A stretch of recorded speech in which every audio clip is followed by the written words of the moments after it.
नमस्कार मंडळी, स्वागत आहे तुमचं चिनूस किचन या मराठी यूट्यूब चॅनलमध्ये. तर आज आपण खारं वांगं कसं बनवायचं ते पाहणार आहोत. चवीला खूप जास्त चविष्ट आणि बनवायला अगदी सोपं. चला तर मग सुरू करूयात. तर सगळ्यात आधी आपल्याला मिक्सरमध्ये 10 ते 12 लसणाच्या पाकळ्या घ्यायच्या आहेत आणि अर्धीतली पण अर्धी वाटी खोबरं मी असे छोटे छोटे पीस कट करून घेतलेत.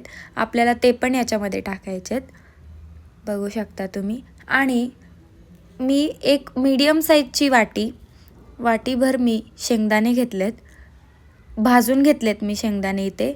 आणि त्याचबरोबर इथे कुठलाही मसाला वापरणार नाही आपण, इथे फक्त आपण हिरव्या मिरचीचाच वापर करणार आहे. म्हणून इथे मी 7 ते 8 हिरव्या मिरच्या टाकल्यात. तुम्हाला कितपत तिखट आवडतं त्यानुसार तुम्ही टाकू शकता. आणि इथे मी खूप सारी हिरवीगार कोथिंबीर मी टाकली याच्यामध्ये. आता हे सगळं आपल्याला खूप जास्त पाणी घालून नाही वाटायचं, याला सुकंच वाटायचं आहे. तुम्ही बघू शकता अशा पद्धतीने, जास्त याला पाणी घालून वाटायचं नाही आहे. आता त्यानंतर इथे मी वांगी कट करून घेते. आता याचे असे 4 भाग करायचे आहेत आपल्याला, जेणेकरून याच्यामध्ये मसाला भरता येईल. लक्ष देऊन वांगी कापा अशा पद्धतीने. याच्यात सगळा मसाला आपल्याला भरायचा आहे. अशाच पद्धतीने आपल्याला सगळी वांगी याला कापून घ्यायची आहेत 4 भागामध्ये. बघू शकता किडीची वांगी बघून घ्यायची आहेत आणि एकदमच अशी कापायची नाही सगळी, मसाला त्याच्यामध्ये भरून बसला पाहिजे अशी वांगी कापायची आहेत.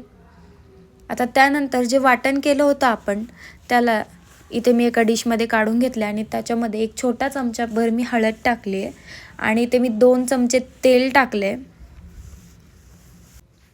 जो रोजच्या आपल्या वापरातला जो चमचा असतो ते 2 चमचे मी इथे तेल घेतले. आता चमच्याने सगळं मिक्स करून घ्यायचं आहे आपल्याला. हळद तेल सगळं मिक्स झालं पाहिजे. आणि त्यानंतर असा मसाला थोडा थोडा करून आपल्याला सगळ्या वांग्यांमध्ये भरून घ्यायचा आहे. बघू शकता अशा पद्धतीने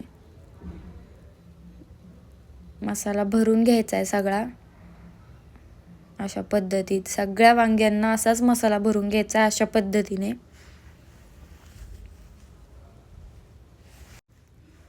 तर ह्या पण वांग्यात मी असाच मसाला सगळा भरून घेणार आहे. तुम्ही जर अजूनही चिनूस किचनवरती नवीन असाल, तुम्ही चॅनलला सबस्क्राईब केलं नसेल तर सबस्क्राईब करा आणि अशाच नवीन नवीन रेसिपीसाठी बेल आयकॉनवर क्लिक करायला विसरू नका. म्हणजे मी जेव्हा जेव्हा नवीन रेसिपी मी टाकेल त्याचं नोटिफिकेशन तुम्हाला पडेल. आता इथे मी कढईमध्ये 3 पळी तेल टाकले आणि त्याच्यामध्ये मी 1 छोटा चमचा मोहरी टाकली.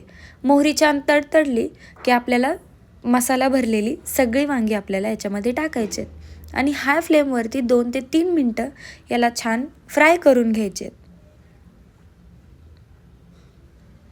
खूपच जास्त जोरात याला मिक्स नाही करायचं, हलक्या हाताने मिक्स करायचं. 2 ते 3 मिनटं मी अशीच हाय फ्लेमवर याला फ्राय होऊ देणार आहे. वांगी चांगली फ्राय झाली आहेत आता आपली. आता त्यामध्ये आपला जो मसाला आपण वाटून घेतलेला तो उरलेला तो याच्यामध्ये आपल्याला टाकून घ्यायचा आहे आणि परत सगळं हलक्या हाताने मिक्स करायचं आहे. सगळा मसाला याच्यामध्ये टाकणार आहे मी